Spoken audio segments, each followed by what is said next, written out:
In this video, we are going to take all poetic device from the poem The Voice of the Rain. The Voice of the Rain poem is composed by poet Walt Whitman. Voice of the Rain. सबसे पहले stanza 1 में देखते हैं क्या क्या poetic device है। सबसे पहले देखते हैं राइम स्कीम। राइम स्कीम कैसे ट्रेस किया जाता है? प्रत्येक लाइन के लास्ट वर्ड को हम लोग सबसे पहले देखते हैं। तो ये आपका हो गया पहला लाइन, ये हो गया दूसरा, ये हो गया आपका तीसरा और ये हो गया चौथा। राइम स्कीम देखने के लिए प्रत्येक लाइन के अंतिम वर्ड को हम लोग लेते हैं। ये हो गया शॉवर, ये हो गया ट्रांसलेटेड, ये हो गया रेन, ये हो गया आपका सी। यहाँ पर भी लिख सकते हैं इसको, जैसे शॉवर, दूसरा वर्ड है ट्रांसलेटेड, ट्रांसलेटेड, तीसरा वर्ड है रेन और चौथा है सी। अब हम लोग इसके प्रोनाउंसिएशन पर ध्यान देते हैं। शॉवर ट्रांसलेटेड, कोई प्रोनाउंसिएशन नहीं मिलता है यहाँ पर, या फिर शॉवर रेन या फिर सी, किसी के साथ कोई प्रोनाउंसिएशन मैच नहीं करता। रेन सी कोई प्रोनाउंसिएशन नहीं है, ट्रांसलेटेड रेन कोई प्रोनाउंसिएशन नहीं, इसलिए चारों जो वर्ड है इसका किसी के साथ कोई प्रोनाउंसिएशन मैच नहीं करता। इसलिए यह पूरा ही पोएम जो है फ्री वर्स में लिखा गया, अर्थात इस पोएम में कोई भी राइम स्कीम नहीं है। इस पोएम में राइम स्कीम नहीं रहता, that is called written in free verse, जिसको कि ब्लैंक वर्स भी कहा जाता है। इस तरह से पहला पोएटिक डिवाइस जो राइम स्कीम की बात करते हैं तो कोई राइम स्कीम नहीं है, लिखा हुआ है फ्री वर्स में। पर्सोनिफिकेशन, यानी जब मनुष्य का जो कैरेक्टर कोई नॉन ह्यूमन पर चला जाता है या फिर एनिमल पर, तो उसको कहते हैं पर्सोनिफिकेशन। इस पूरा पोएम में देखेंगे कि जो रेन है वो मनुष्य के जैसा ही बोलता है, यानी in the whole poem rain is personified, तो पर्सन के जैसा कहता है। यहाँ पर कहता है आई एम मतलब रेन, कहता है I am the poem of the अर्थ, मनुष्य के जैसा बोलता है कि आई am the poem of the earth, said the voice of the rain. Eternal, कहाँ से? मैं इम्पाल्पेबल निकलता हूँ, जिस मुझे कोई टच नहीं कर सकता। लैंड और बॉटमलेस सी से में निकलता है। ये दोनों ही जो लाइन है, I am the poem of the earth या फिर eternal I rise impalpable out of the land and the bottomless sea, दोनों ही लाइन में पर्सनिफिकेशन है। स्टेंजा 1 मेटाफोर में, यहाँ पर मेटाफोर जो है यानी किसी दूसरे को रिप्रेजेंट करता है। जैसे आई रिप्रेजेंट करता है कि रेन किसका रिप्रेजेंटेशन है? पोएम ऑफ द अर्थ का। पोएम ऑफ द रिप्रेजेंटेशन किसका है? जॉय और हैप्पीनेस का। वॉइस ऑफ द रेन किसका रिप्रेजेंटेशन है? किसके लिए मेटाफोर है? तो जॉय और हैप्पीनेस के लिए। इस तरह जैसे पोएम जो है एक हैप्पीनेस और जॉय देता है, उसी तरह आई am the poem of the अर्थ जो है मेटाफोर है। किसके लिए? Metaphor for Joy and happiness.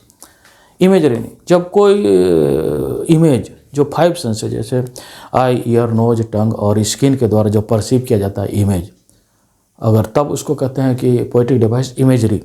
यहाँ पर है सॉफ्ट फॉलिंग शॉवर, यहाँ पर देखेंगे हम लोग सॉफ्ट फॉलिंग शॉवर। ये जो लाइन है टू द सॉफ्ट फॉलिंग जो शॉवर है, इसमें इमेज है, यानी पोएटिक डिवाइस है इमेजरी। कैसा इमेजरी है? विजुअल, यानी आई के द्वारा परसीव किया जाता है, यानी जो गिरता है रेन वो सॉफ्ट फॉलिंग शॉवर है। चौथा है पोएटिक डिवाइस इमेजरी।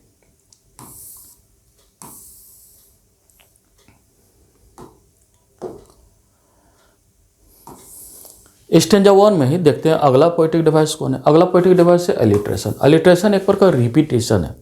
किसका रिपीटेशन है? Consonant sound. ये कॉन्सोनेंट साउंड कहाँ होना चाहिए? वर्ड का पहला साउंड होना चाहिए। जैसे वर्ड है, ये वर्ड का पहला साउंड है सॉफ्ट, इसमें 2 साउंड है, एक हो गया सॉ, एक सॉफ्ट, तो 2 साउंड है। पहला साउंड हो गया एस, यहाँ पर हो गया पहला साउंड शॉवर।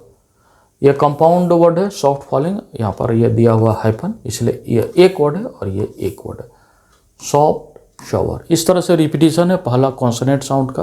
तो एग्जांपल है अलिट्रेशन का। दोनों वर्ड एक साथ में रहना चाहिए, क्लोजली रिलेटेड भी होना चाहिए।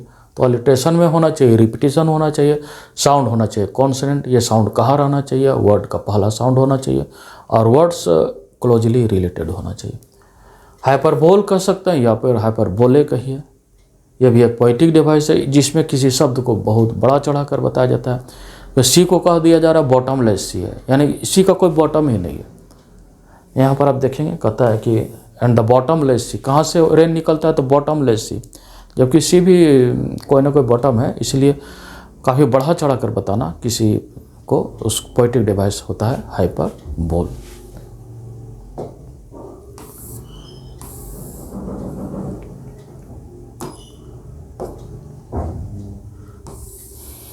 देखिए स्टेंजा 2 में देखते हैं कि कौन कौन पोएटिक डिवाइस है। यहाँ भी पर्सनिफाइड है क्योंकि through out the poem rain is personified है, तो जहाँ होगा आई, जैसे आई डिसेंड, मैं नीचे आता हूँ, टू लेव the drought atomic dust air of the globe, तो यहाँ पर भी आई डिसेंड, यहाँ पर जो रेन पर्सनिफाइड है वह नीचे आता है जो droughts atomic dust layer of the globe को दूर करने के लिए। और फिर ऑब्जेक्टिव केस में यहाँ पर भी है कि मेरे बिना जो है सीड्स लेटेंट अनबोर्न स्टेट में रहता है, मेरे बिना, वो बोल रहा है एज ए ह्यूमन। यहाँ पर भी कहता है all that in them without me, यहाँ भी पर्सनिफाइड है पर्सन के जैसा। हाइपरबोल का मतलब वही है जब किसी चीज़ को बड़ा चढ़ा कर बतलाना, जैसे अपवर्ड टू हेवन, रेन कहता है कि मैं कहाँ तक जाता हूँ, तो आकाश तक, आकाश नहीं हेवन तक, स्वर्ग तक जाता हूँ, upward to heaven. Imagery whence vaguely form, एक इमेज देता है जब रेन कहता है कि upward to heaven whence vaguely form, और स्पष्ट रूप में मैं क्लाउड का रूप ले लेता हूँ, तो विजुअल है इमेजरी, पोएटिक डिवाइस है इमेजरी वहाँ पर वेगली फॉर्म में। पैराडॉक्स मतलब कि दो फैक्ट रहेगा, ऐसा मालूम पड़े कि पॉसिबल नहीं है एग्जिस्टेंस, लेकिन उसका एग्जिस्टेंस पॉसिबल। कहता है कि ऑल टुगेदर चेंज्ड है, यहाँ पर देखेंगे all together changed and yet the same, ये जो आपका यहाँ पर है ये आपका पोएटिक डिवाइस पैराडॉक्स है। यहाँ पर all together changed and yet the same, कभी कहता मैं बदल जाता हूँ, कभी कहता मैं नहीं बदलता, लेकिन ये सही है क्योंकि वही है।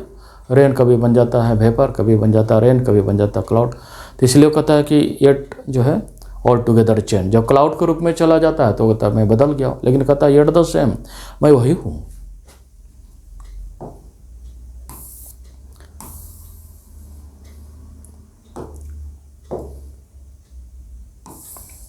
स्टेंजा 3 में देखते हैं कौन कौन पोएटिक डिवाइस है। Stanza 3 poem the voice of the rain, personification पूरे पोम में ही पर्सनिफाइड है। यहाँ भी कहता आई गिव बैक लाइफ, मैं अपने जो ओरिजिन है उसको मैं देता हूँ जीवन, यहाँ पर भी and forever by day and night I give back life to my own origin, यहाँ पे पर्सनिफाइड है। ये जो पोएट कहता है कि रेन इज पर्सनिफाइड है, वो कहता है कि I give back life to my own origin.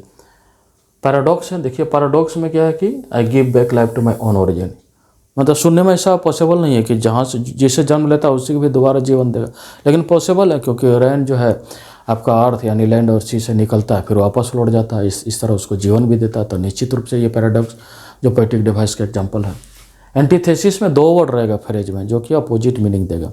इसमें क्या कि पॉसिबिलिटी दिखाई नहीं पड़ेगा लेकिन पॉसिबल रहेगा, इसमें केवल वर्ड रहेगा एक फ्रेज के रूप में जो कि अलग विपरीत अर्थ देगा। यहाँ पर विपरीत आइडिया, यहाँ पर विपरीत अर्थ। रेक्ट मतलब कि परवाह करना और अनरेक्ट मतलब परवाह नहीं करना, इस तरह से यहाँ पर पोएटिक डिवाइस है। एंटीथेसिस यहाँ पर रेक्ट और अनरेक्ट। थैंक्स।